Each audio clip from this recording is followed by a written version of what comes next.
Hello and welcome. My name is Pamela Strange and I'd like to tell you it's never too late to follow your dream. Age is no barrier to an author. P.D. James is still writing brilliant mysteries in her 80s, and what a hoot! After 40 years as a writer, I've just been discovered as an exciting new talent by the Arts Council, who are sponsoring my latest novel, To Catch a Thief, an intriguing mystery romance. The plot: Adriana catches her fiancé in flagrante delicto with her best friend. Shocked and disillusioned, she's desperate to get away from the UK. A Scottish employer sends her to America to investigate the theft of $1 billion. After seeing her photograph, Matt insists she poses his fiancé.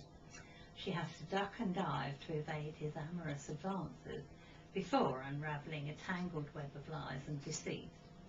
Donations from To Catch a Thief are being sent to Sightsavers by my publishers, Legend Press. Now, I'll never forget the thrill of seeing my first precious baby, Daddy's Little Spy, when it finally emerged as a real book. Daddy's Little Spy tells of Isabella Rose's amazing survival against witchcraft during World War II. Holding the finished book in my hands made months of slaving over a red-hot keyboard with tingling fingers worthwhile. I might add that my contrary computer blew itself up at the critical moment, and several weeks later the monitor went black and refused to be resuscitated, so it wasn't all plain sailing. After publication comes the scary part, the long wait for feedback. Will readers love your fictional characters that you've worked so hard to make believable, or will they say your masterpiece is sheer fantasy, or the kiss of death? Perhaps they won't even buy your book to see if it's good.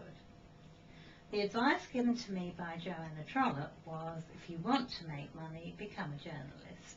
They get paid for everything they do. However good your article or story, you won't sell everything.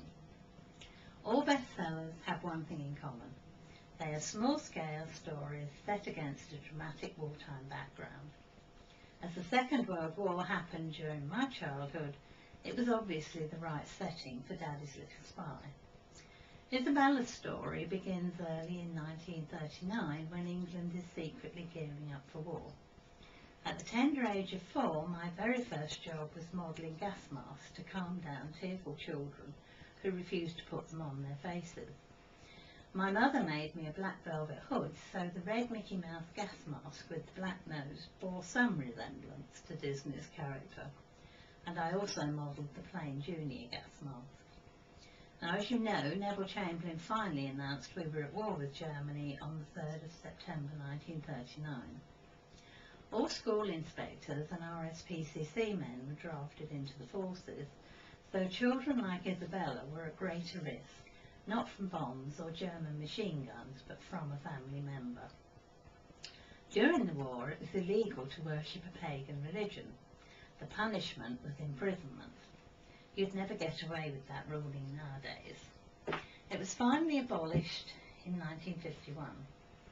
Witches made themselves respectable by calling themselves wise women. They cleverly played on every woman's real fear that even if they survived the war, their husbands might not come back to them, perhaps having fallen for somebody else. So love spells sold very well, also good luck talismans and charms, as well as medicines.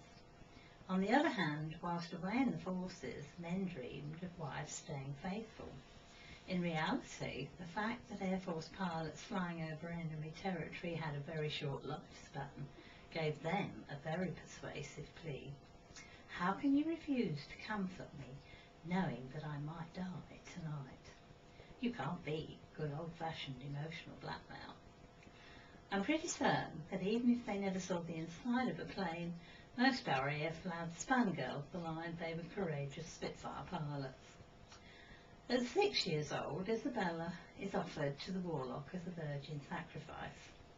Luckily, he says, she's pretty, but too young. Bring her back to me when she is 9. Feedback on this book has been excellent, and Daddy's Little Spy, Isabella, can be ordered from W.H. Smith's from my publishers, www.upfrontpublishing.com, or through my webpage from Amazon. Donations from this book go to EACH. This is a hospice who treat only terminally ill children, and they do need your support. Google my name, check my webpage, www.pamelastrange.com. Many thanks for listening, and bye for now.